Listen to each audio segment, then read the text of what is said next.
Good afternoon, YouTube. It's been a long time since I shared anything with you. And to be honest, there's too much to cram into one video. But I figured I'd share with you what's going on right now. This is vehicle number 3 of 4 I picked up in a deal I made. That being number 1. That being number 2. This is number 3. And overall... well, I think this, I can't say that. I was going to say, I think this one's the biggest dud, but I don't think so. The frame is rotten. I knew that. It's got the 5.3. It's an extended 4-wheel drive. So, body is on par with the age and mileage it's got for Minnesota. Not too worried about that. Engine runs like a top, transmission's shot. I was thinking, before I knew the transmission was shot, I was just going to throw a new frickin' frame under it and sell it as is. They're not worth much right now anyway. But I may have just bought myself all the wiring and drivetrain and everything to make something a V8. I don't know.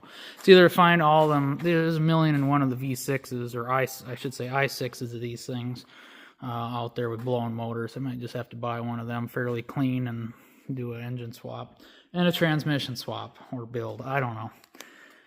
So, well, 05 Yukon Denali, short obviously, 6.0, bad engine. I knew that. This fender's spanked. The other side's been replaced. Rockers are gone. Rear quarter could be a little better, but it's not horrible. There's no holes. It just looks ugly. Anyway. Interior's mint, so that I'm happy about. But needless to say, I bought an engine for it for $1,000. Where is it? It's over here.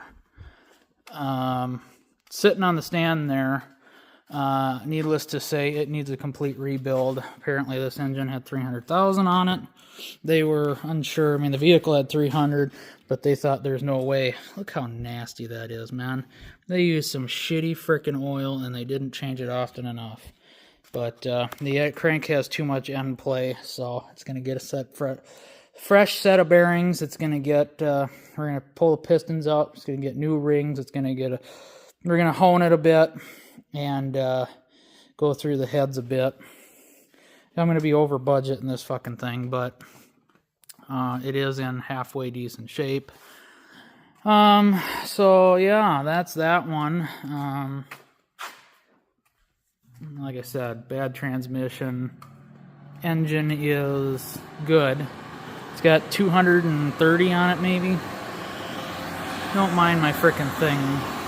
My dehumidifier, it's a little noisy. But, so this is a 14 Charger SXT V6 all-wheel drive. Was in an accident. Clearly, I didn't take all of it. Well, not clearly. I didn't take all this off.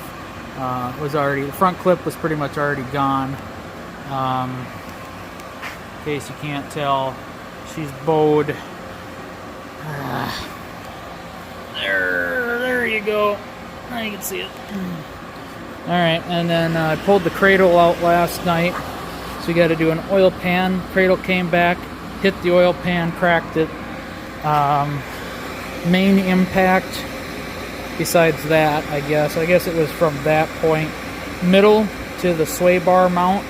So it smushed and pushed back.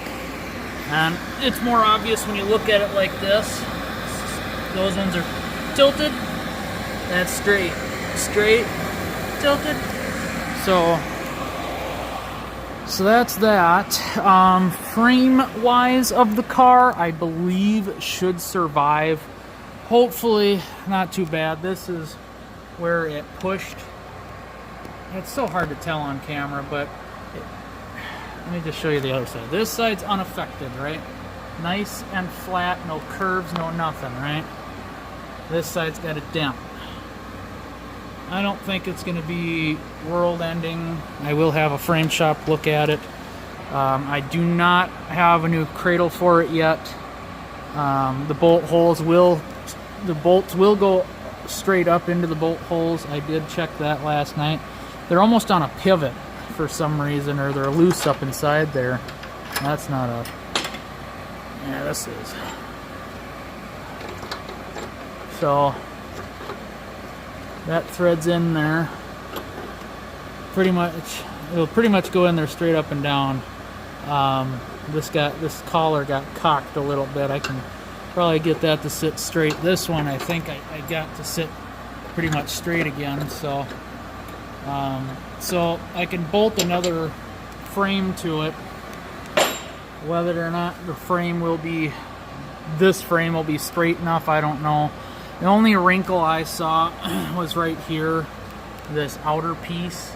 I don't know what structure that really does provide, but you can see on this side, it's snug up against there. So it'll be interesting to see. That may tell me that this whole thing's pushed back. I don't know. We'll see. But hopefully nothing too bad. Just a quick pull and be back on the road again. But the main, obviously, like I said, pan's got a hole, and it's got a crack. So, just like you and me. Anyway, pulled the front diff off.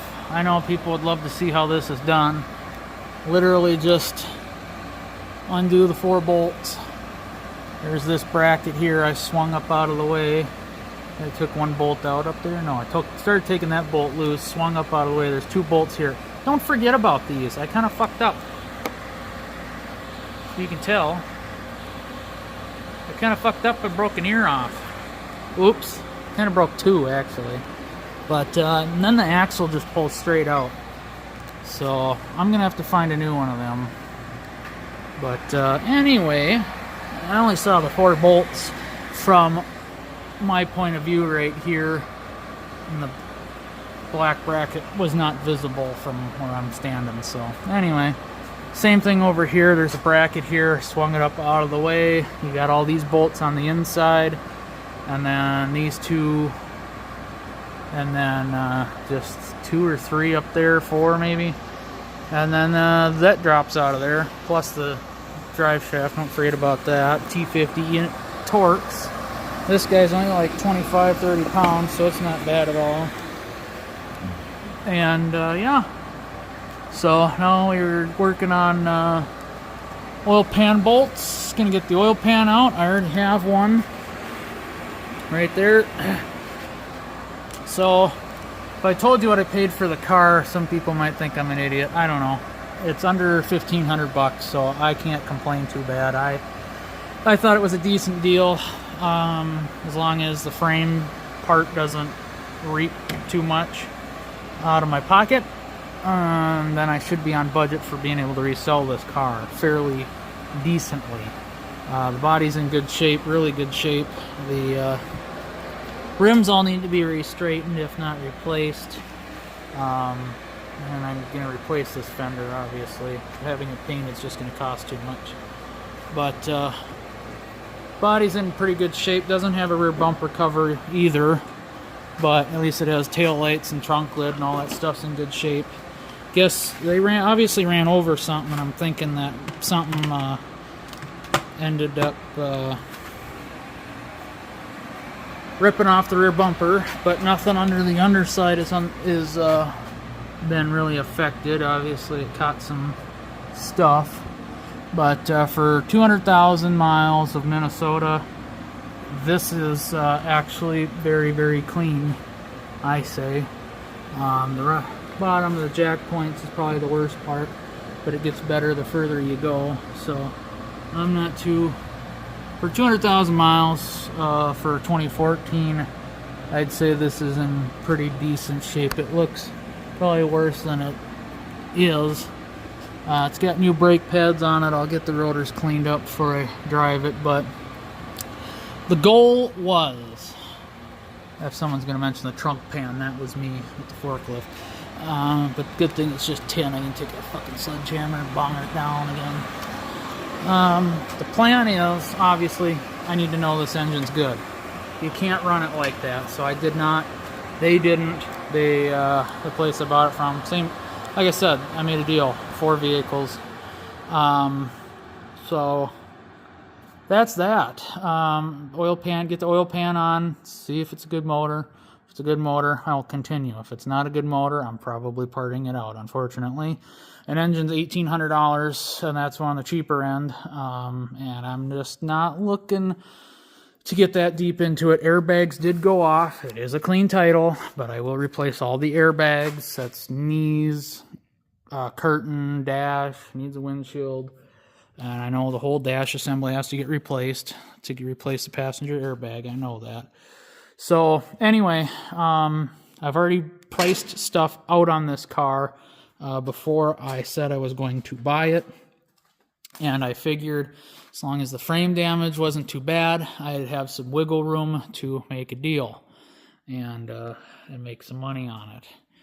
The only thing I did not account for the potential is seatbelt tensioners. That'll add an extra cost, but I've got a guy who can keep an eye out for parts for me and so on and so forth. But for the most part, I think we should be okay as long as the engine is okay and the frame damage is not significant enough to warrant vehicle parting out or whatever. But I mean, you look at the gaps, the door's not hitting the fender at all. All that seems good and kosher. So I have a hard time believing all this got shoved back just because of a little wrinkle there. And it may just be this front section here that needs a quick tug that way, if that. Maybe the alignment will be fine. I don't know. We'll find out. But so, because it's literally like this just kind of started pulling it back a little. I don't know. We'll see. Yeah. So I'm excited to hear this thing run. That's where I'm going to head to next. This video is going to be fairly quick and short. I'll do an update video after I get it running, or as it's running, or as I start it. I don't know. Probably as I start it, but I'm not going to put everything back together. I'm just going to start it as is. It's probably not the world's greatest idea, but I'm not going to leave that one in there. But probably put a board underneath the oil pan and such just to keep it supported as it torques to start up. But other than that, I'm not going to complain. I'm just going to freaking get it done and hopefully have this thing running tonight. Hopefully. Yeah, so hope you guys enjoyed. Stay tuned for more. There's more to be had. Thanks for watching. God bless.